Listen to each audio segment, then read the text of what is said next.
आणि नागपूरमध्ये विमानतळाच्या परिसरात भाजपकडनं होर्डिंग्ज लावले गेलेत।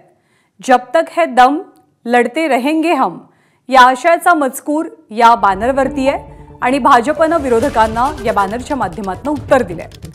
देवेंद्र फडणवीस थोड्याच वेळात नागपूर विमानतळावरती पोहोचतील आणि इथूनच ते दिल्लीलाही जाणार आहेत। त्यांच्या नागपूर दौऱ्याच्या पार्श्वभूमीवरती हे होर्डिंग झळकल्याचं चित्र आहे। आढावा घेतला आमच्या प्रतिनिधींनी।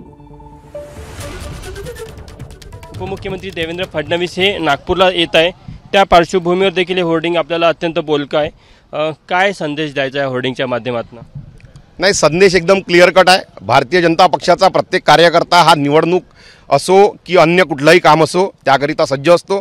भारतीय जनता पक्षाचा प्रत्येक कार्यकर्ता हा लढवय्या आहे आणि आम्ही अनेक वर्षापासून संघर्षरत होतो, संघर्षरत आहो आणि यापुढेही विधानसभेकरिता आम्ही संघर्ष करू। त्यामुळे कार्यकर्ता कुठेही खचलेला नाही।